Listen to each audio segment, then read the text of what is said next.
Let's talk about taking things personally. It's so easy to take things personally. And I want to, in this short video, just give you a few tools and strategies so that you are going to be able to take things less personally. Why would you want to do that? First of all, when we take things personally, it really is putting us in a cage. We imprison ourselves in a cage that's made up of the judgments and the opinions of others, sometimes bloody random others just on the bloody internet, right? And not even family or friends, but we imprison ourselves in this restricted area based on other people's opinions, other people's judgments, and or their expectations of us. And it costs us our freedom. So when we take things personally, too personally, it really costs us our freedom. And that's too high a price to pay, far too high a price to pay. So let's look at how to avoid that happening for you so that you can feel more confident and enjoy more freedom. I'm Eimear Zone. I'm a confidence coach, and I'm also the author of the little book of Good Enough. First thing that really helps when we're looking to take things less personally is to really clarify who we are to ourselves. Okay? So, who am I? That all sounds a little bit deep and philosophical, but what I want you to do here is to really be able to anchor into and to know yourself a little bit better so that you feel much more grounded when this sort of random opinion or uninvited comment comes from somebody that can sting and feel hurtful. And the easiest way for us to do this, to really feel that we know ourselves a little bit better and what we are about and what is true and real for us, is to do a short exercise that helps us to understand who we want to be for ourselves.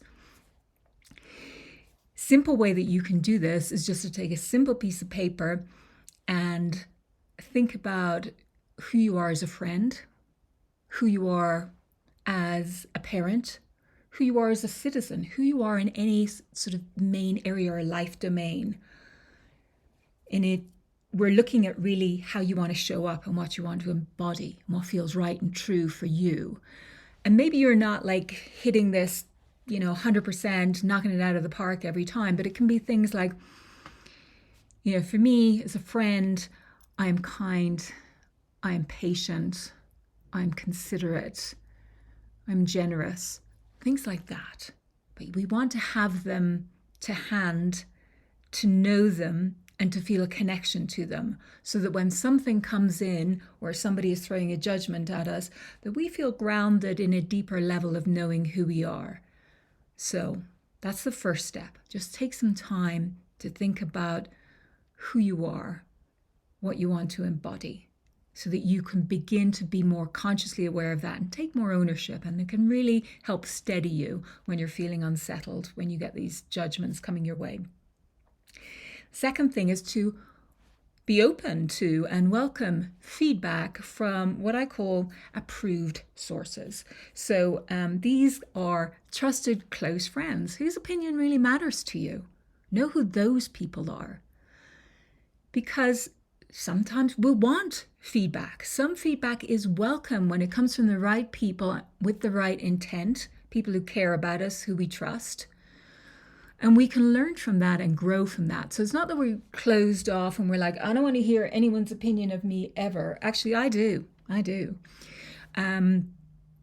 Sometimes, for example, you might be trying something new and an expert in that field might give an opinion. That's somebody you don't know, but it's somebody that you could learn from. And I would consider that absolutely an approved source.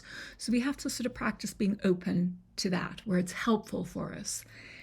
And the third thing is when somebody does say something hurtful, unhelpful, and we feel that sting, how can we, get out of a spiral quickly, not allow that to go into this spiraling sort of downward trajectory?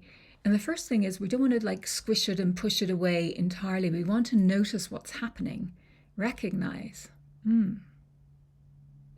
embarrassment is present. Fear is being felt. it's helpful not to personalize it and say it's here, it is being felt, because that helps to like get you to look at it rather than it consume you. And then you want to sort of just notice it. Notice what that feeling is like. Because often we're running from these things, and then, you know, we have this aversion, and then it is more powerful. It sort of amplifies it. So if we allow it and we just recognize it and kind of get to know it, it can help to diffuse it a lot quicker. And if we're feeling a lot of hurt and it's quite intense, really offering yourself a little bit of compassion, saying, yeah,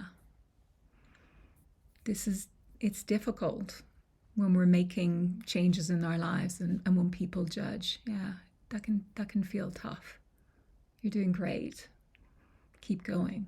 Whatever. We're so easily give the words of encouragement to somebody else, but really remember that you are worthy of it too, and don't be shy about sending that compassion your way too. So I hope those little hints have helped, and that maybe you would be brave enough today to take a vow to, from this day forward, not take things so personally, and start using these tips today. Eimear Zone, if you found this helpful, just click like and follow along.